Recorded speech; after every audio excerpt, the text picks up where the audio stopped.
Vicente, pas avec les pieds, avec les mains. All these lines in my face getting clearer. Le plus dur, c'est de durer. C'est pour ça que j'ai de l'admiration pour des gens qui font des carrières très très longues. J'ai montré le potentiel que j'ai et j'espère que je pourrai être là pour les prochaines sélections. Ich bin so dumm, ich bitte Anton Asti. Sing with me, sing for the year, sing for the laughter, sing for the tear.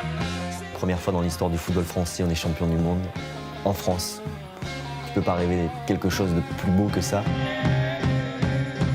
Waouh, on l'a fait quoi, on a fait le doublé. J'ai décidé de mettre un terme à ma carrière. C'est le choix de m'arrêter au plus haut niveau. Merci beaucoup.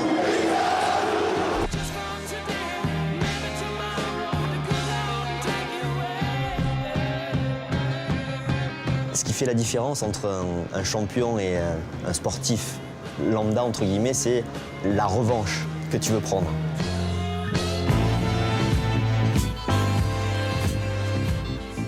Voilà.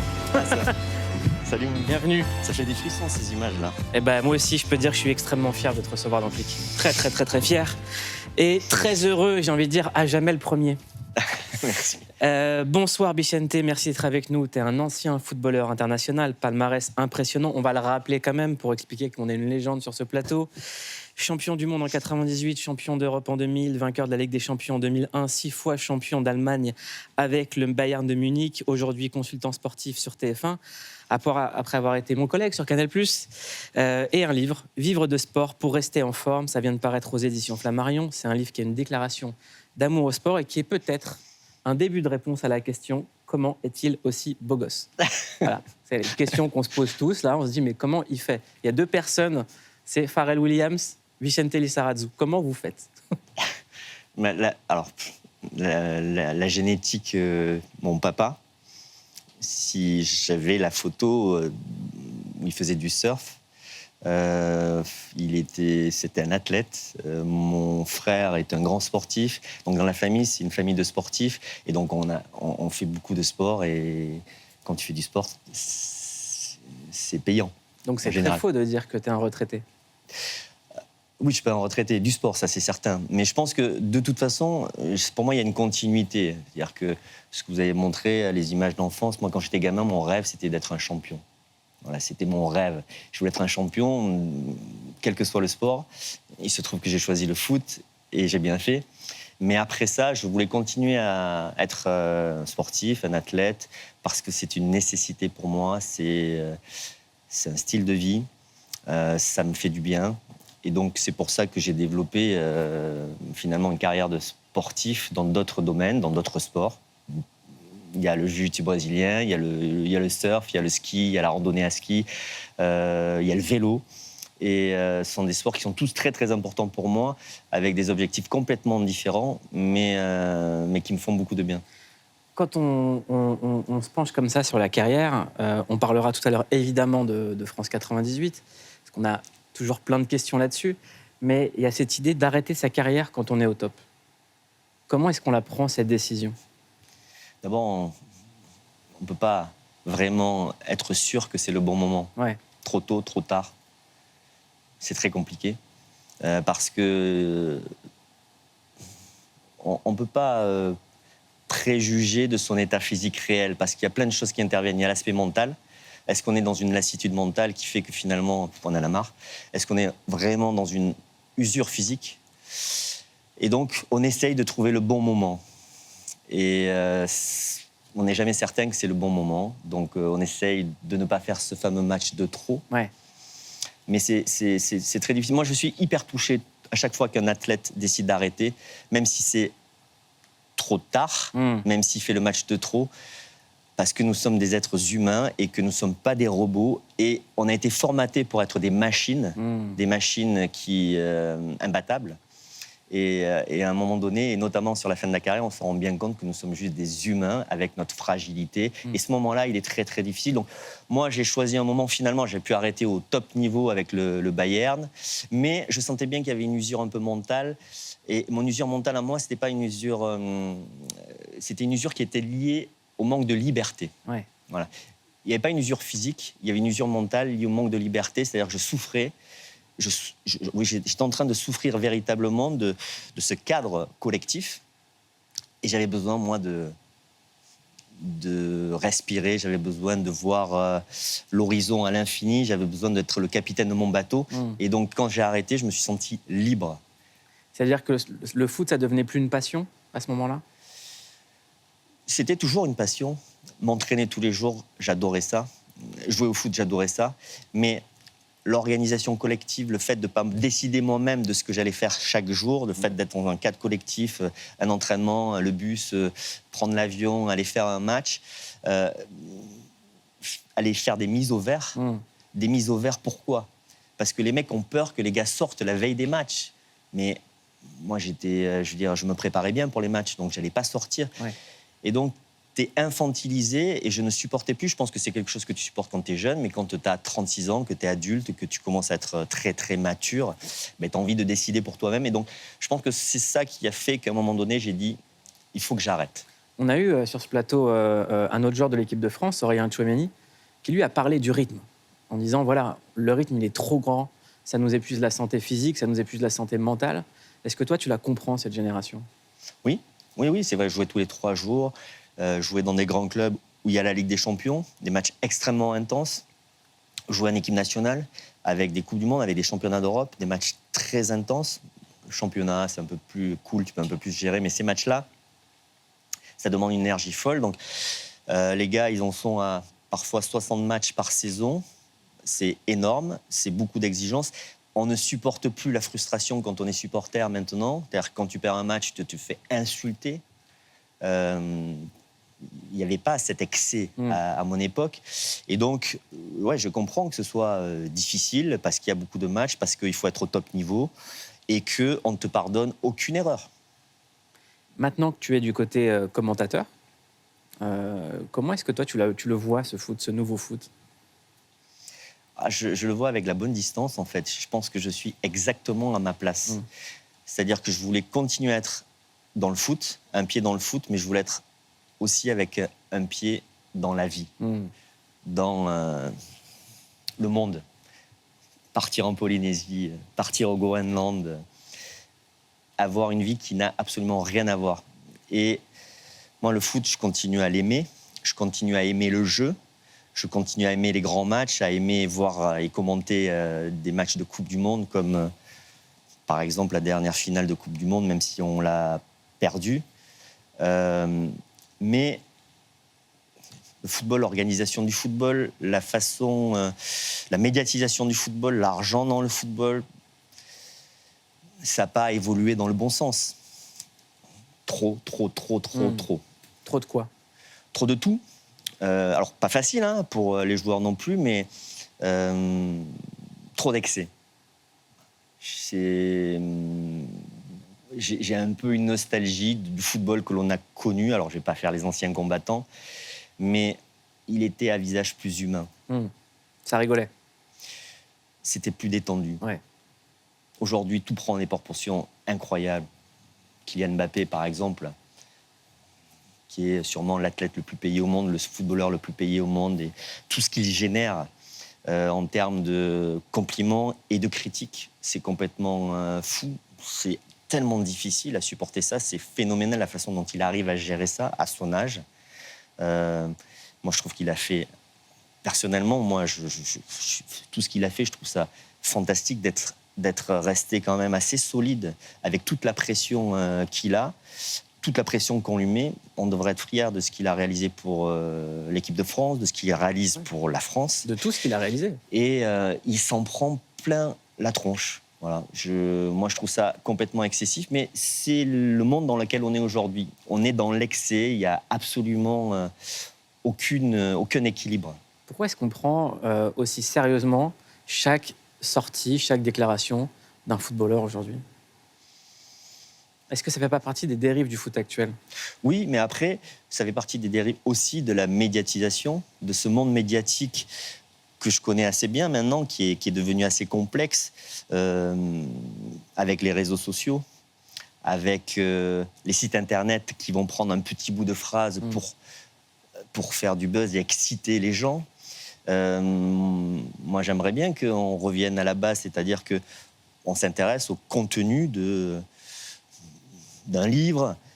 C'est quoi le contenu de ce livre et pas juste, je sais pas, par exemple, concernant mon livre, c'est un livre c'est pas un livre sur le sport de haut niveau, c'est pas un livre sur la performance, c'est un livre sur l'impact du sport dans la vie. L'impact du sport dans la vie, sur le sport santé, sur les bienfaits du sport. Bon, voilà. Et je sais pas, j'ai pas envie qu'on aille choper un petit bout de phrase qui n'a rien à voir avec la thématique, en fait. Ça t'est déjà arrivé sur ce livre? Oui, par exemple, sur un accident que j'ai eu à Chamonix, et donc c'est traité comme l'accident qu'il a eu à Chamonix, par exemple, on s'en fout, en fait. C'est pas ça le thème. L'idée, c'est de donner envie aux gens de faire du sport. Et moi, je leur explique comment ils peuvent s'entraîner, quels sont les bienfaits du sport, et puis les pour valeurs. la santé, les valeurs du sport. Ce qui correspond le sport avec ce que collectif. tu viens de dire sur la différence entre le foot aujourd'hui et le foot d'avant, c'est tu expliques le sport comme un espèce de guide spirituel et physique et des valeurs que ça donne. Exactement.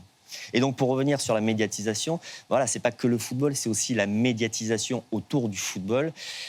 Et ça prend des proportions considérables. Sur la thématique toujours de Kylian Mbappé, qui est une thématique quand même très, très intéressante, il y a eu le débat sur son départ du Paris Saint-Germain, a priori au Real Madrid. Je tombe de ma chaise si c'est pas le Real Madrid. On s'est jamais posé la question, mais en fait, il fait ce qu'il veut. Le gamin, il fait ce qu'il veut. Il nous appartient pas, ouais. C'est sa vie. Ouais. Il nous appartient pas. C'est quand même incroyable, les mecs qui disent ouais, c'est un scandale avec l'argent qu'on lui a donné. Mais ok, très bien, on lui a donné cet argent parce qu'il le mérite, parce qu'il a le talent pour ça, et qu'il y a des mecs qui ont été prêts à payer pour ça. C'est pas sa faute. Et qui le rapporte aussi. Exactement. Et donc, je dis, mais il a le droit de faire ce qu'il a envie. Si son rêve, c'est d'aller jouer ailleurs, il le fait. Et soyons contents parce qu'il va continuer à porter les valeurs du football français et exporter son talent. Et moi, je serais content. Tu as déjà parlé avec lui? Oui. De quoi vous parlez? De champion à champion? Alors, je parle pas du perso. J'ai pas eu de conversation assez intime avec lui parce que c'est des conversations dans le cadre professionnel, avec TF1, après les matchs notamment. Mais j'avoue que j'aimerais bien avoir une conversation intime avec lui pour vraiment savoir ce qu'il a dans les tripes, comment il ressent cette situation, comment il vit tout ça. Parce que c'est incroyable son sang-froid, c'est incroyable l'impression qu'il n'est pas déstabilisé par tout ça, même si évidemment qu'il y a des moments où il est moins bien que d'autres. Mais j'aimerais savoir ce qu'il a dans le coffre. Mais c'est intéressant parce que quand on t'entend toi ou Zinedine Zidane parler de cette nouvelle génération, il y a un côté grand frère, mais il n'y a pas le côté grand frère relou. Il y a aussi un côté très admiratif de cette génération. Il y a beaucoup de bienveillance, en fait. Oui, mais d'abord, c'est une très belle génération. Et lui, c'est le phénomène de cette génération. Donc forcément, c'est intéressant. Moi, j'ai joué avec un phénomène, Zinedine Zidane, qui est à la fois un phénomène de footballeur, mais un phénomène sur le plan humain, un homme incroyable. Et lui, il est incroyable aussi. C'est aussi un phénomène, à sa façon, dans le monde d'aujourd'hui, différent, complètement différent, ultra médiatisé. Et évidemment que j'ai cette curiosité. Ce qui est dingue, c'est qu'on imagine dans une équipe Bicente Lizarazu, Zinedine Zidane à Bordeaux. Il faut me raconter la rencontre, en fait, le premier moment où vous voyez jouer. C'est quand même fou. À Bordeaux, mais quand il est arrivé de Cannes, Zizou. Et premier entraînement, en fait, sa technique, qui est vraiment une technique complètement atypique, avec une souplesse de pied, avec une souplesse de jambes et de hanches, ses passements de jambes, ses roulettes. Et tout de suite, on s'est dit, c'est quoi ce type? C'est qui cet extraterrestre? Voilà, une technique qu'on n'apprenait pas au centre de formation. C'est une technique qui était... c'est la technique de Zinedine Zidane, probablement qu'il a appris comme ça sur des terrains vagues. Et il était différent des autres. Alors physiquement, il avait un déficit que Roland Courbis a réussi à combler en gérant bien son temps de jeu. Mais on a très vite vu que ce mec-là, il avait quelque chose de différent avec le ballon. Et après, ce dont je me suis rendu compte, moi j'adorais monter. c'est qu'en plus de ça, il était hyper altruiste. C'est-à-dire que c'était un génie du football, mais en plus hyper altruiste et toujours au service du jeu. Donc c'était un régal de jouer avec lui. Moi, dès que je lui mettais le ballon, ça revenait. Et avec Christophe Dugarry, on formait ce trio à Bordeaux, le trio qui a très très bien marché parce qu'on sentait bien le football tous les trois. Et on s'est éclaté pendant de nombreuses années. Mais il y avait aussi l'amitié au milieu dans ce trio. Et il y avait aussi l'amitié, alors... Avec Dans le livre, à la caractères. fin, tu parles de tes frères de sport, c'est pas rien. Oui, alors... Tu dis pas mes coéquipiers. Oui, mais pour moi, c'est ça. J'ai plein de frères de sport dans tous les sports que je pratique. D'abord le football, bien sûr, les frères de 98. Voilà, l'aventure commune extraordinaire. Après cette période au Girondin de Bordeaux avec Christophe Dugarry, avec Zizou, on a des personnalités qui n'ont absolument rien à voir. Dugas, c'est l'exubérant. Zizou, c'est le discret. Moi, je suis un peu entre deux, même si je suis plutôt discret qu'exubérant. Mais voilà, il y avait cette complicité. J'aimerais qu'on reparle de ton histoire, mais d'abord, on va faire un tour dans le passé. Ce que tu as choisi, une Madeleine, c'est la Madeleine de Click.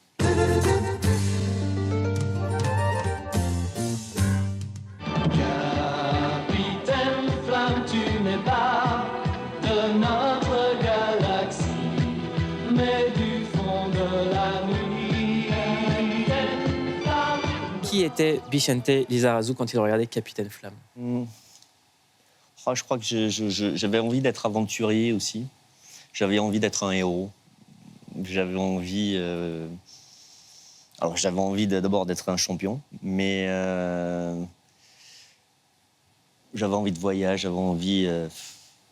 mais toujours aujourd'hui, en fait. Hein. Toujours pareil. Toujours la gagne. Toujours la gagne et toujours l'envie de découvrir des choses, toujours l'envie de faire 1000 choses. J'ai un petit problème avec ça, je suis boulimique, je veux toujours avoir des projets, des aventures, aller faire de la rando en Islande, au Groenland, aller plonger en Polynésie avec des requins, aller surfer des vagues partout dans le monde, aller à vélo, grimper tous les cols les plus mythiques de France. J'ai 1000 projets en fait. Ah, mais même aller surfer les vagues les plus dangereuses du monde, il faut me raconter ça. Oui, alors ça, oui, c'est en Polynésie française. Polynésie française, la vague de Tiopo, celle des Jeux Olympiques, qui est à la fois l'une des plus belles vagues du monde et la plus dangereuse, la plus effrayante. Je l'ai surfée avec une des légendes locales, Reymana Van Bastolaler, qui m'a guidé parce que sans lui, je l'aurais jamais fait. Ça a été à la fois un des plus beaux moments sportifs de ma vie et la plus grosse frayeur de ma vie. Parce qu'on peut mourir littéralement. Oui. On peut se faire complètement lacérer par le récif parce que le récif, il a 2 mètres sous l'eau. C'est tranchant. Et bon, voilà, ça a été une fierté de faire ça. Ce n'était pas mon domaine. Et j'aime bien relever des challenges comme ça. Même quand je sais que je suis à la limite, j'aime bien aller chercher la limite. Là, ça s'est bien passé. Qu'est-ce qu'on voit quand on est sous la vague, dans une vague aussi impressionnante? Moi, je n'ai pas tenté ça à Tiopo. D'accord. Parce que là, c'est la technique. Je suis de côté, de dos, backside. Et c'est très difficile de le faire. Et je n'ai pas voulu le faire dans le sens où, déjà, j'étais content de sortir vivant de ce truc-là. Donc, j'ai surfé la vague avec beaucoup de prudence. Quand on va prendre un tel danger, qu'est-ce qu'on dit à ses proches? Rien, parce que je vais acheter des trucs, je reviens. Non, parce qu'en fait, ça s'est fait spontanément. Il ne faut pas qu'on te dise, tiens, tu vas surfer Tiopo dans une semaine, parce que pendant une semaine, tu as mal au ventre.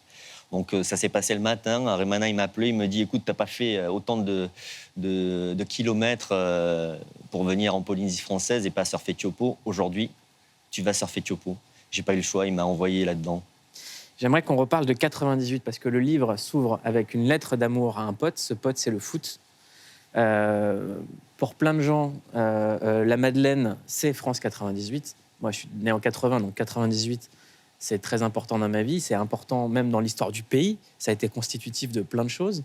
Moi, je voulais juste savoir, premier soir, après ce moment fou sur les Champs-Élysées, où tu te retrouves seul, où il n'y a plus tout le monde. C'était 3 jours après. Parce qu'en fait, pendant 3 jours, il y avait tout le temps du monde. On n'a pas eu un moment où on était seul. D'abord, ça a été à Clairefontaine. Ensuite, ça a été l'Élysée. Ensuite, ça a été les Champs-Élysées. Et après, je me suis retrouvé enfin seul au Pays Basque. Et je suis parti faire du vélo, tout seul. Est-ce qu'il y a eu un moment de décompression où tu t'es dit, t'as pleuré, ou t'as dit, ça y est, Non. les émotions, elles partent? Non. En fait, cette Coupe du Monde, ça a été pour moi un défi énorme à relever parce que 1 an avant la Coupe du Monde, j'étais blessé, j'ai eu une pubalgie, j'ai été opéré, donc du coup, ça a été une course contre la montre. Donc, j'étais tellement concentré pendant la Coupe du Monde que cette concentration, elle est restée. J'étais bloqué, j'ai pas réussi à exprimer mes émotions presque pendant 3 jours après la finale de la Coupe du Monde. Et au bout de ces 3 jours, une fois que toute l'effervescence, les photos, les flashs et le monde est parti, là enfin, j'ai pu me retrouver seul. Et là, C'est lâché. ça a lâché. Ouais. Ouais, ça a lâché. Tout seul. Tout seul, ouais, c'est normal. Est-ce que il y a des moments où ça revient, cette émotion? Ça revient quand je commande des matchs, des grands matchs, et que je vois les mecs dans le couloir. Là, j'ai les larmes aux yeux. Ce moment-là, je l'adore. Ce moment-là, je l'adore parce que c'est le moment, notamment sur une finale de Coupe du Monde, tu vas jouer ta vie. Et c'est le moment où tout est possible. Et tu as toutes les émotions qui sont là. Tu as la peur, tu as l'appréhension, tu as l'envie de défoncer ton adversaire, l'envie d'embrasser tes partenaires pour qu'on y aille tous ensemble. C'est quelque chose de très puissant. Et qu'est-ce que ça fait quand quand on grandit à Hendaye, qu'on arrive et qu'on voit sa tête en grand sur les Champs-Élysées? Oh, j'avoue que j'ai pas, en fait, c'était complètement de la folie, hein, l'après Coupe du Monde pendant 6 mois. On a dit, c'était les Beatles, c'était vraiment ça. On allait n'importe où et t'allais dans un restaurant, les gens s'arrêtaient de manger. T'allais dans une soirée et évidemment, ils mettaient I Will Survive et les gens devenaient dingues. Ouais. Mais Ça devait rendre ouf d'écouter I Will Survive tout le temps, non? Oui, au bout d'un moment, oui. On peut se le dire. Au bout d'un moment, oui. Voilà, on va se le dire. Au bout d'un moment, oui. Mais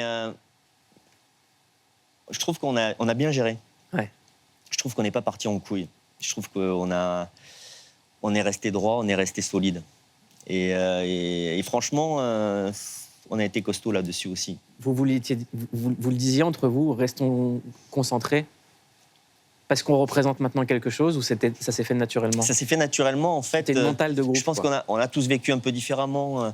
Ceux qui sont restés en France, c'était peut-être un peu plus difficile. Ceux qui étaient à l'étranger, moi je sais qu'au Bayern, ils m'ont offert une montre en cadeau. Ils m'ont offert quasiment à chaque match à l'extérieur, j'avais un bouquet de fleurs pour me féliciter d'avoir été champion du monde. Mais le Bayern, ils m'ont dit, bon, maintenant c'est bien, t'es champion du monde, mais là, on veut gagner la Ligue des Champions. Direct, bam. Donc, c'est arrivé. J'ai pas pu... Oui, c'est arrivé. Et j'ai pas pu m'enflammer. En France, je crois que c'était un peu plus difficile pour certains. Est-ce que le fait d'avoir sur son poids ce truc qu'on nous a raconté de génération Black Blamber, c'était compliqué? Non, c'était pas compliqué parce que nous, en fait, on le théorisait pas. Nous, on était une bande de potes avec qui on avait du plaisir à... On n'avait pas simplement du plaisir à jouer ensemble, on avait du plaisir à parler ensemble. On passait du temps à table ensemble, au café, à rigoler, à se raconter des histoires. On s'aimait.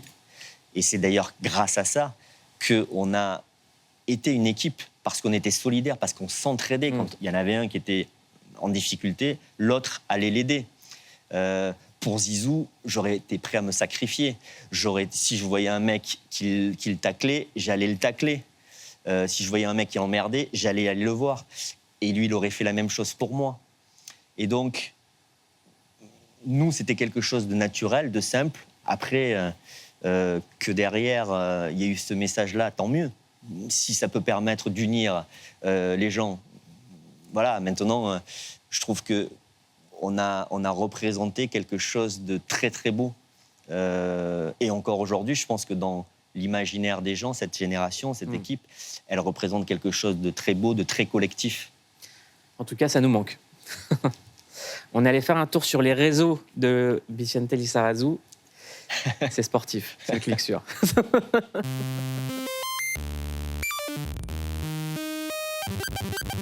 On a cliqué sur vous, Vicente Lizarazu, et clairement, ça a été un moment agaçant. Allez, viens, je t'emmène loin. Vraiment agaçant. Non mais vraiment très très agaçant. En cliquant sur vous, Vicente, on a vu le sportif, mais dans tous les sports. avec une passion plus particulière pour le vélo. Bon, pensez à vous inscrire au Tour de France, ça nous fera au moins une chance de gagner. Un sportif qui fait partager à sa communauté ses entraînements avec des pauses chelous.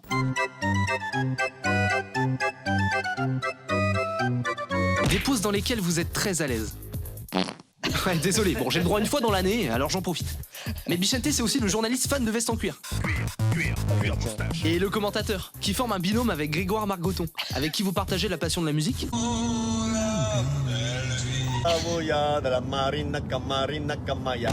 Mais votre côté chanteur, c'est parfois un peu trop pour Grégoire. Viens, je t'emmène sur l'océan, Grégoire. Qui a l'air complètement au bout du roule. Sur vos réseaux Bichente, on a pu voir votre côté nature, puisque vous vous êtes surnommé King of Sunset. Félicitations à mon adversaire Anne-Sophie Lapix, même si elle a pris une raclée comme chaque été. C'est une escroquerie. Un homme nature capable de te déneiger une route en t-shirt, manche courte, par -10. Mais surtout un homme qui se connecte à la nature. Un peu trop même. Il parle aux arbres. Moi, je suis en immersion avec l'arbre. Bon bah je vous laisse, moi je dois aller faire un câlin un peu plié.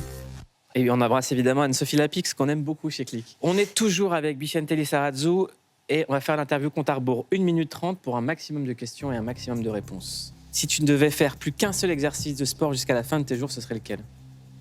Exercice ou sport? Un exercice. L'araignée. C'est quoi l'araignée? C'est comme le crocodile, là. C'est mouvement animal. Selon toi, qui est le GOAT, tout sport confondu? GOAT, c'est le plus grand de tous les temps. Il y en a un seul, tout sport confondu. Plus grand athlète sportif. Ah, c'est dur. Bichente Lizarazu n'est pas une réponse. Pelé. Pelé. Le moment de ta vie que tu voudrais revivre. La finale. Le moment de ta vie que tu voudrais oublier. Je veux rien oublier. Même les moments difficiles. Ça m'a construit, ça m'a permis de savoir ce que je n'aime pas. Est-ce qu'il y a un cauchemar dont tu te souviens souvent? Non, j'ai des rêves, cauchemars chelous. Je préfère même pas en parler. Passe quoi, par exemple? Non. Tout est mélangé, c'est n'importe quoi. Est-ce que tu sais imiter? Mais j'aime bien à chaque fois être le héros de l'histoire. Ok. Est-ce que tu sais imiter Zinedine Zidane? Non. Dans la peau de qui aimerais-tu passer 24 heures? Ah, Kelly Slater pour le surf. Qu'est-ce que tu réponds quand on te dit t'es pas cap? Ah, j'ai trop envie de montrer que je suis cap. Et 1, et 2, et 3? 0. Une en bonus, c'est la question Teddy Riner. Quelle est la partie de ton anatomie que tu préfères? Mes mollets. Eh ben, on écoute la réponse de Teddy Riner. Quel est le membre de ton anatomie que tu préfères? Mon anatomie que je préfère? Mon sexe. Mais non. Mais comment il a pu faire ça? Voilà. Merci beaucoup, Bichente Lizarazu. Le livre Vivre de sport pour rester en forme, c'est disponible aux éditions Flammarion. Je vous recommande ce livre parce que ça fait partie des moments qui font du bien. Ça explique que le sport, ça fait du bien au cerveau, ça fait du bien au corps, qu'on est dans un monde très anxiogène et ce livre, c'est un remède à cette anxiété. Merci beaucoup.